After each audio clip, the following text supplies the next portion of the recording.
Salut à tous, bienvenue dans cette vidéo où on va parler des chronomètres. Euh, je vais vous montrer d'abord des chronomètres, enfin 4 ici sur ordinateur et on passera rapidement sur le téléphone pour voir. Le premier que j'aimerais vous présenter, enfin ça c'est vraiment ce que je vais vous présenter, c'est vraiment ceux que j'affectionne particulièrement ou qui sont utilisés régulièrement. On va rapidement passer sur QQ Timer. Évidemment tous les liens sont dans la description. Il y a pas mal de monde qui l'utilise. C'est vrai qu'il a certains avantages, c'est vraiment juste une question de goût. Moi, il y a certaines petites choses qui me dérangent, mais bon, c'est vraiment juste, encore une fois, une question de goût. Il y a énormément de différents mélanges, ça c'est pas du tout un problème. Si vous cliquez par exemple sur 3x3, alors non, c'est peut-être pas ici, c'est 3x3 subset, il me semble, voilà. Ici, 3x3 subset, bah, vous avez plein de types de mélanges, bref, il y a plein de possibilités. Mais il faut savoir que les possibilités de QQ Timer en fait sont aussi présentes sur CS Timer. CS Timer, c'est celui que je préfère de très très loin personnellement, ainsi que pas mal d'autres personnes. Hein. Je veux dire, QQ Timer et CS Timer, c'est encore une fois, je répète, c'est juste une question de goût. Vous choisissez celui que vous préférez. Point. Euh, il est très pratique parce qu'en fait, il y a énormément de paramètres existants, des outils notamment où on peut afficher jusqu'à 4 ou 5 options. On peut créer des sessions en tout genre. Il y a énormément de mélanges et là pour le coup si on clique par exemple sur 3x3 ici vous voyez et bah là en fait c'est une deuxième case, c'est une sous-catégorie pour choisir le mélange. Et bah, par exemple ici on a tout ça et que si on fait bah, par exemple je dis n'importe quoi une 2GLL et qu'on affiche le mélange bah, vous voyez bien que il m'a réellement provoqué une 2GLL. C'est-à-dire un cas de LL qui peut se résoudre seulement avec des mouvements R et U. Donc il a énormément d'avantages et ça c'est pas que sur le 3x3, je veux dire, après il y a plein de types de mélanges différents. Si on va rien qu'au Megaminx, alors après il faut aussi aller se balader en bas. Donc là par exemple il y a subset Megaminx. Bon voilà. Mais si on va je sais pas moi sur un 5x5 par exemple, il y a seulement arête. C'est-à-dire que le mélange va donner, vous voyez ici, un mélange seulement d'arête et de coin en fait, pas des centres. Voilà, il y a vraiment plein de choses hein, que vous pouvez faire. C'est vraiment à vous de voir voilà, des blagues. Il y a spéciaux, relais, et ça inclut plusieurs 3x3 et des relais de 2x2 à 4x4 ou 2x2 à 7x7. Il y a également des mélanges ici, donc avec L fois M fois N. Vous avez jusqu'à 11 fois 11. Voilà. En fait, si vous voulez, il y a plein d'options, notamment entrée, mais je ne vais pas détailler trop ici. Simplement, WCA, ici, vous avez juste tous les events WCA et c'est largement assez si vous entraînez, si vous voulez vous entraîner. Il y a entrée aussi qui est une fonction très utile où c'est nous qui rentrons les mélanges. Bref, j'ai fait une vidéo complètement dédiée à ce logiciel tellement il est efficace. On va rapidement parler de Cubing Time, donc là qui a l'air de pas bien s'afficher. Voilà, c'est un site fait par des Russes à la base et il est très intéressant parce que notamment il propose d'enregistrer nos temps, c'est-à-dire que vous vous connectez au site et c'est-à-dire que si vous changez de PC, par exemple, si vous allez sur un autre PC ailleurs ou même sur votre téléphone, vous pouvez rouvrir votre session en cours et avec la fonction timer, et ben, vous retrouvez ce que vous avez fait jusqu'à présent. Je ne sais pas si moi j'avais des sessions en cours parce que moi personnellement je m'en sers pas non plus énormément. Ouais, non, j'ai aucune session. J'ai aucune session là à vous montrer. Mais les temps en temps normal sont enregistrés à partir du moment où vous êtes connecté. Après, il y a plein d'autres options comme Friends, des messages, des news. Je sais pas ce que c'est, j'ai pas regardé. Il y a un profil et aussi, assez intéressant, il y a le contest. Et là, chaque semaine, vous pouvez faire des temps et il y a un classement, tout complètement un classement.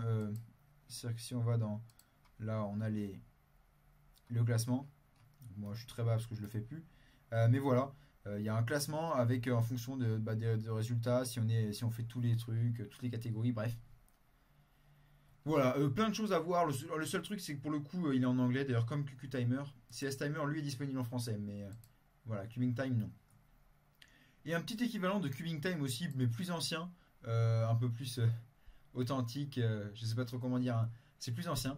C'est Twist the Web, bah, tous ceux qui ont fait du cube il y a longtemps doivent le connaître, ou beaucoup en tout cas. Euh, c'est un petit site, vous inscrivez ici, vous vous connectez.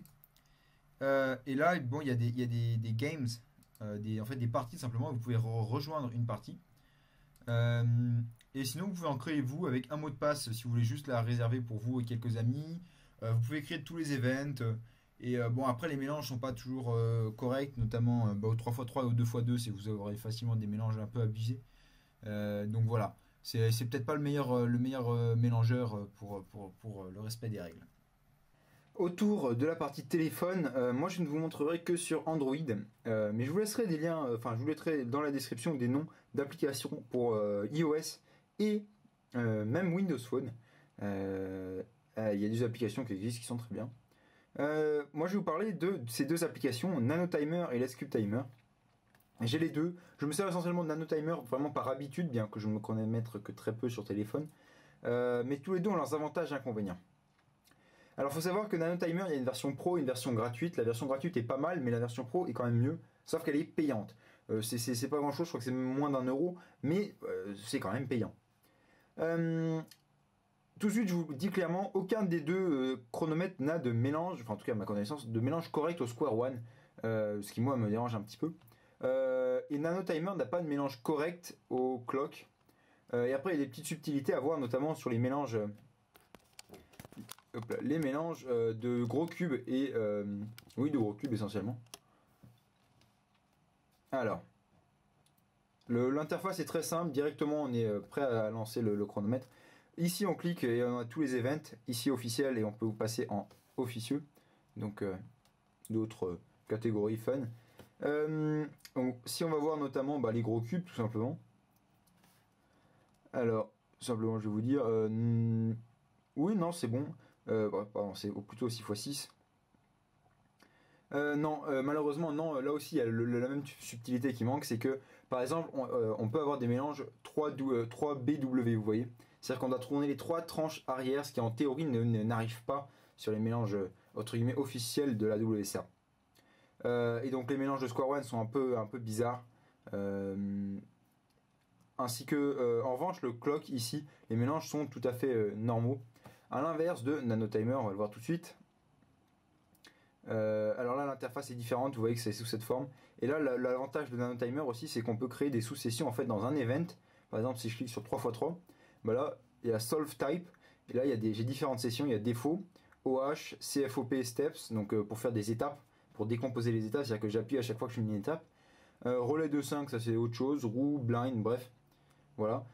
Donc si je vais sur Clock, vous voyez que j'ai aucun temps de fait, tout simplement parce que le mélange est assez atroce, tout simplement. Voilà. Honnêtement, il n'y en a aucun des deux que je vous conseille plus que l'autre. Oups là, pardon. Les deux ont leurs avantages et inconvénients, comme j'ai dit. Moi, je vous conseille d'installer les deux et de voir lequel vous préférez. Ils ont tous les deux des statistiques, bien qu'encore une fois ce soit pas accessible sur la version gratuite de celui-ci. Hop. Si je vais sur Let's Cube Timer et que je retourne au 3x3, c'est le seul endroit où j'ai des temps, il me semble. Et là, vous voyez en haut à droite, il y a une petite flèche. On peut cliquer dessus. Et là, on a plusieurs menus. Donc, il y a la liste des temps, les stats et des graphiques. Et ça, c'est pas mal. Donc, moi, j'ai pas grand chose, comme vous pouvez voir. Et ça date en plus. Mais voilà. Et vous pouvez également ici vous balader dans les réglages. Les deux sont très paramétrables. Si je reviens à NanoTimer, de même, ici, il y a Settings et Show Best Times. Bref. Il y a plein de fonctionnalités. Tac, comme si... Oh, ça je connaissais pas. Ouais, il me classe mes temps dans l'ordre. Bref. Voilà, il y a plein de petites fonctionnalités, subtilités à découvrir sur chacun d'entre eux. Je vous laisse aller voir par vous-même et vraiment choisir celui que vous préférez. Parce que là, pour le coup, je peux pas vous aider. Voilà, cette vidéo est à présent terminée. J'espère qu'elle vous a été utile. Et j'espère que vous battrez vos records avec ces timers. A très bientôt pour plein de nouvelles vidéos. Salut!